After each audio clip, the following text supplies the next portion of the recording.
surga bagi orang-orang kafir. Buat orang kafir, surgalah dunia ini. Mereka bebas memperturutkan hawa nafsunya, dilarang tidak terlarang, dicegah pun tidak tercegah.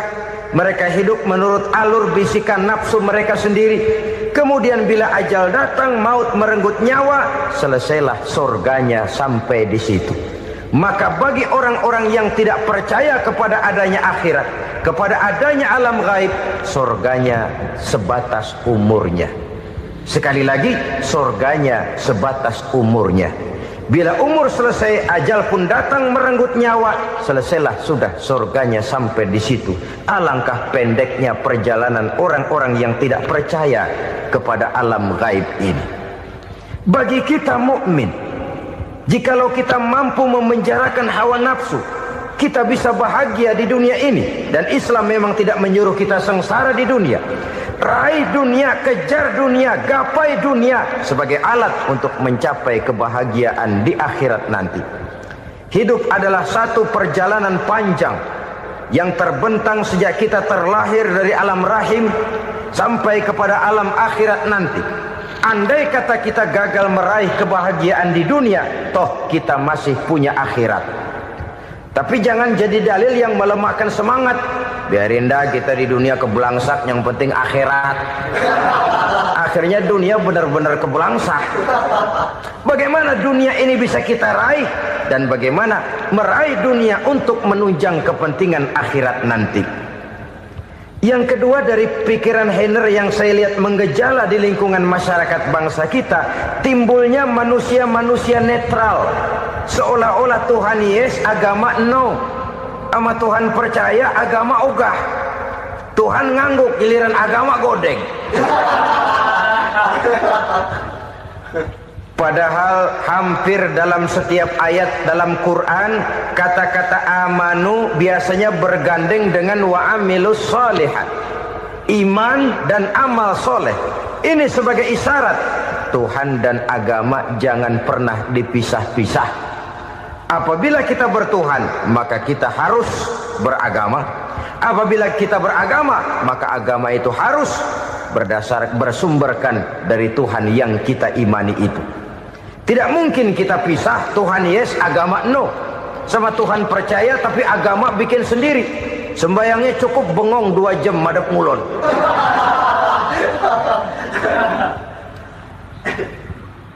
Saudara-saudara kaum muslimin rahimakumullah. Jadi dengan demikian, agama yang kita akui merupakan unsur mutlak di dalam pembangunan sekarang ini, merupakan bagian dari kehidupan yang menuntun kita bahwa di balik alam nyata ini, di balik alam syahadah ini ada alam gaib. Dan mudabbir, murabbi, yang mengatur, yang menguasai, yang memelihara baik dia alam nyata, baik dia alam gaib, tidak lain adalah Allah Subhanahu wa ta'ala. Di sana ada satu super power, satu maha kekuatan yang kita perlu bersandar kepadanya. Sebagai makhluk nyata yang hidup di alam nyata, berbuatlah secara nyata sebagaimana harusnya kita berbuat. Karena Islam jelas bukan agamanya orang pemalas. Islam jelas bukan agamanya orang yang mengajarkan setelah selesai sholat boleh duduk, nggelenggem ayam-ayam, ndelohom, menghitung bintang di langit sambil menunggu keajaiban. Tidak.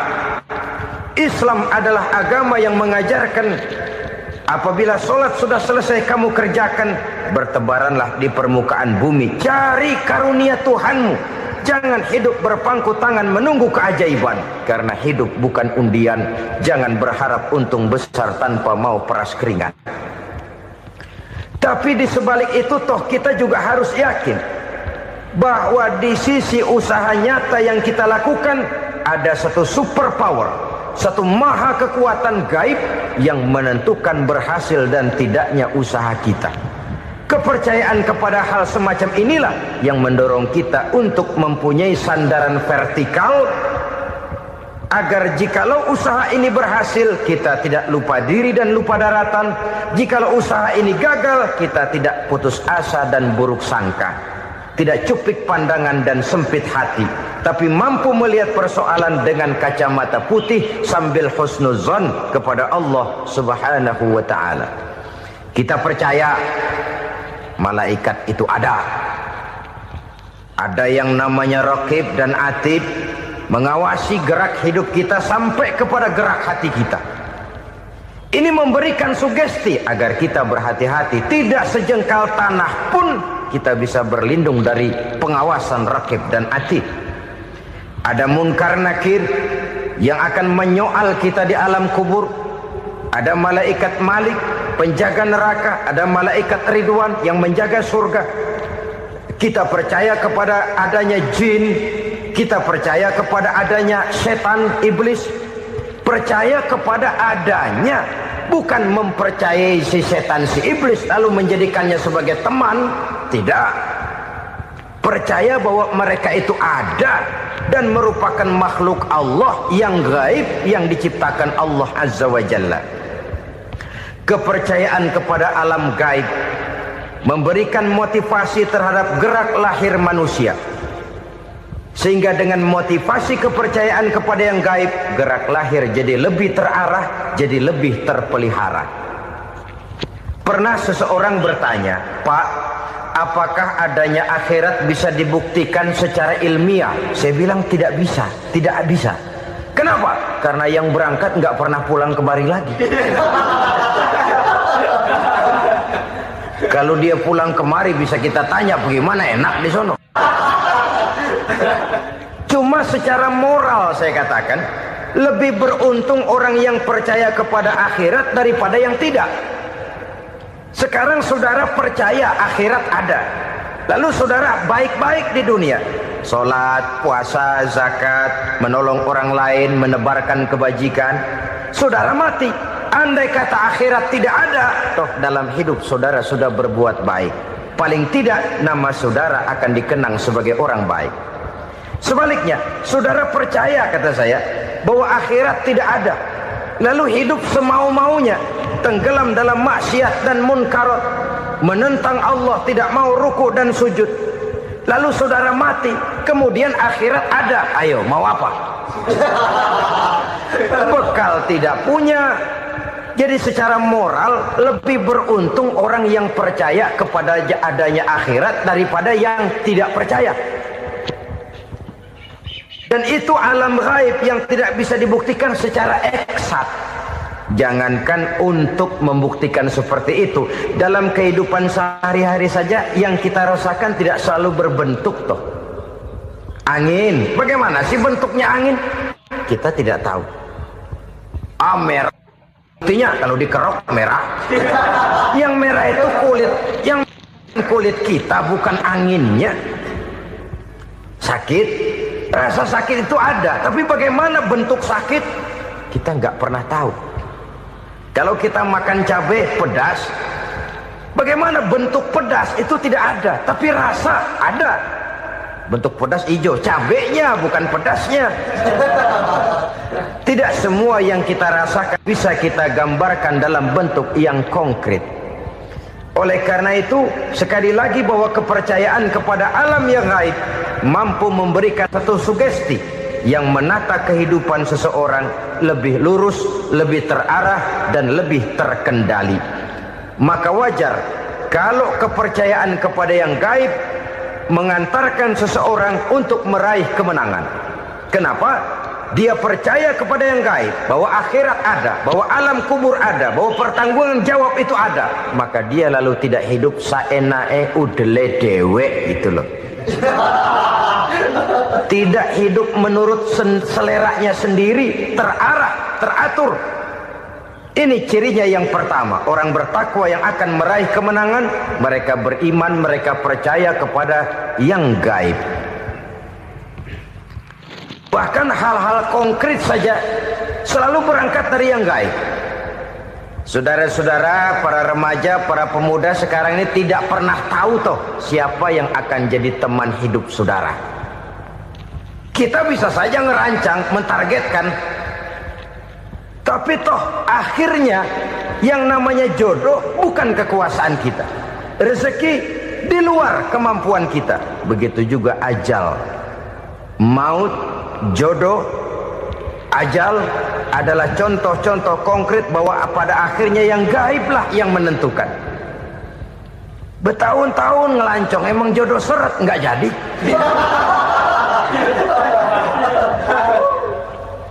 Begitu kenal baru setengah malam nginep ditangkap hansip kan. Hal-hal semacam itu kadang-kadang kita berpikir suuzon, gilet perempuannya cakep banget, lakinya rebek amat. Memang begitulah jodohnya. Memang begitulah jodohnya. Saudara hadirin ma'asyiral muslimin yang saya hormati, jadi hal-hal yang konkret saja kita yakini sepenuhnya ditentukan oleh satu superpower yang gaib itu tadi. Dari sanalah segala ketentuan itu berangkat dan kesanalah segalanya akan kembali. Maka kepercayaan kepada yang gaib meluruskan gerak hidup seseorang dan itu akan mengantarkan dia kepada meraih kemenangan. Satu. Yang kedua, wa yuqimuna shalah. Orang bertakwa yang akan meraih kemenangan itu adalah orang-orang yang mendirikan sholat. Kenapa sholat mengantarkan orang untuk meraih kemenangan? Yang jelas, inna sholata tanha anil fahsya'i wal munkar. Sholat mampu mencegah manusia dari perbuatan keji dan munkar. Banyak filsafat hidup yang terkandung di dalam sholat ini. Sejak kita wudhu sampai kita menghadap ke arah kiblat, sampai kita melakukan gerak-gerak sholat, bacaan-bacaan yang ada di dalam sholat, lalu sampai kepada mengucapkan salam. Banyak filsafat hidup yang terkandung di dalam sholat. Umpamanya saja, setelah takbiratul ihram mulai kita dengan sholat dalam posisi berdiri, diajarkan dalam kitab-kitab fikih agar kita melihat ke arah tempat sujud. Ini kan filsafat kehidupan. Kalau kamu sholat dalam posisi berdiri, lihat tempat sujud. Jangan sholat mata jelalatan, sebab nanti bisa mengurangi kekhusyuan. Jadi wajar kalau yang dikatakan bahwa yang paling afdol adalah shaf yang di depan. Kenapa? Secara harfiah pengertiannya akan lebih mengundang kekhusyuan. Kenapa? Kalau kita di shaf paling depan di masjid umpamanya paling banter kita lihat tembok. Tapi kalau kita shaf di tengah atau di belakang, orang-orang di depan kita pun akan kelihatan. Yang bajunya loreng, yang bajunya genggang, yang bajunya macam-macam. Kita lihat, kadang-kadang kita pikirin, ada yang bajunya bolong. Kita sholat tapi dalam hati, nih orang bajunya robek ya nggak tahu apa. Ada saja hal-hal yang mengusik kekhusyuan kita. Oleh sebab itu diajarkan dalam posisi berdiri, lihat, arahkan pandangan matamu kepada tempat sujud. Ini kan filsafat kehidupan. Maksudnya apa? Kalau lagi diri lihat dong tempat sujud. Kalau udah di atas ingat dong sama yang bawah. Kalau sudah tinggi ingat dong dari mana kamu berangkat. Kalau sudah berkuasa bantu dong yang lemah. Kalau sudah kaya santuni dong yang miskin. Kalau sudah alim bimbing dong yang awam. Ini filsafat kehidupan. Dalam posisi berdiri kau lihat tempat sujud. Ini akan melahirkan kepekaan sosial di mana seseorang mau tahu kepada orang lainnya. Bagaimanapun kaya kita, tinggi pangkat dan jabatan kita, jikalau hidup hanya untuk kepentingan perut sendiri saja, rasanya belum membawa manfaat di dalam kehidupan kita. Tapi efek yang tertinggi sesungguhnya, sholat mencegah manusia dari perbuatan keji dan munkar. Perbuatan keji dan munkar walaupun kelihatannya mendatangkan uang, membawa keuntungan, tapi itu keuntungan semu, keuntungan sementara. Dengan menipu orang lain kita bisa dapat untung, tapi tidak membawa berkah. Dan itu adalah kerugian besar dalam kehidupan kita. Maka untuk meraih kemenangan harus dimulai dengan membentuk kepribadian yang tegar, memiliki sandaran vertikal yang langsung kepada Allah Subhanahu wa ta'ala. Dan itu hanya bisa kita tempuh melalui jalur ibadah formal yang sudah ditentukan Allah, yakni sholat yang 5 waktu. Untuk memperkuat itu ada sholat-sholat sunnah, rawatib, nawafil, sebagai terminal-terminal kontrol cadangan untuk memelihara stabilitas temperatur batin di dalam kita berhubungan dengan zat yang maha gaib, yaitu Allah subhanahu wa ta'ala. Orang sering bertanya, Pak, itu tetangga saya nggak sholat, duitnya nggak habis-habis, Pak. Nggak sholat tapi mobilnya tambah terus. Nggak sholat tapi usahanya makin maju. Tapi di sisi lain ada orang yang rajin sholat, rezekinya butak bener. Anaknya mana kurus, mana korengan. Saudara hadirin ma'asyiral muslimin rahimakumullah. Harus saya katakan bahwa sholat memang bukan untuk cari duit. Sholat adalah sandaran vertikal kita kepada Allah. Sedangkan soal rezeki itu berkaitan dengan sifat Allah maha pengasih dan maha penyayang. Allah maha pengasih, siapapun dikasih kalau mau usaha. Allah maha penyayang, tidak semua orang disayang oleh Allah azza wa jalla. Dan belum tentu banyak harta itu merupakan nikmat. Mungkin juga istidraj.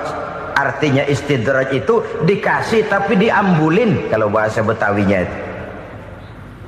Dikasih tapi diambulin, itu bukan merupakan nikmat sesungguhnya, lebih merupakan azab dari Allah subhanahu wa ta'ala.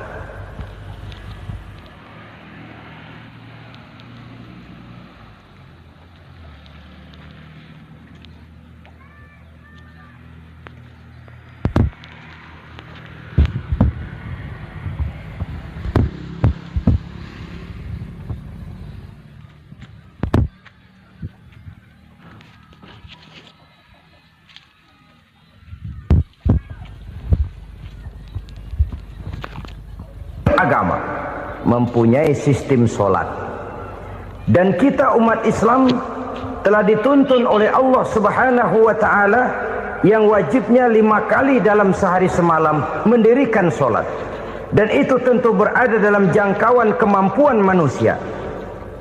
Pada awalnya barangkali kita memang merasa sholat itu satu kewajiban, tapi semakin kita hayati makna, manfaat dan filsafat yang terkandung di dalam ajaran sholat, semakin sampai kita kepada keyakinan bahwa sholat adalah keperluan kita. Sehingga pada waktu tertentu dinilai puncaknya, kita tidak lagi akan berkata saya wajib sholat, tapi kita akan berkata saya perlu sholat. Kalau kita sudah merasakan itu adalah keperluan kita, nah di sanalah kita baru akan merasakan ruginya kalau hal itu tidak kita laksanakan. Sepanjang kita masih berkata saya wajib sholat, kita akan lebih merasakan dia sebagai beban ketimbang sebagai keperluan. Yang jelas Allah tidak memerlukan ibadah yang kita laksanakan ini. Dengan kata lain, andai kata satu dunia penuh ini orang tidak ada yang sholat satu pun, Allah tidak akan turun dari jabatan Tuhan. Jangan lalu berpikir kalau kita ngambek se-RW kagak sembahyang Tuhan tekor kali ini ya. Tentu tidak. Itu perlunya kita, bukan perlunya Allah. Dan pada induknya kita akan berkata saya perlu agama. Kalau secara induk kita sudah memerlukan agama, maka konsep-konsep yang ada di dalam ajaran agama itu pun adalah juga merupakan keperluan kita. Baik dia bernama sholat, baik dia bernama puasa, baik dia bernama zakat, baik dia bernama haji, seluruhnya adalah keperluan kita. Dan sesuatu yang kita perlukan apabila tidak kita laksanakan akan melahirkan kerugian di dalam kehidupan. Jangan heran kalau kita membaca riwayat perjalanan hidup para salafus soleh, orang-orang soleh. Ada yang tahajud sampai 100 rakaat, ada yang sholat malam kakinya sampai bengkak. Kita sekalinya bengkak biri-biri. Ada yang sholat membaca surah dalam Al-Quran sampai khotam Quran. Kok mau?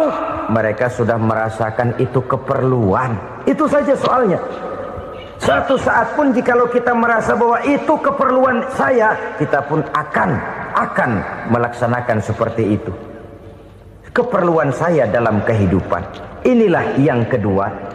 Yang ketiga, orang bertakwa yang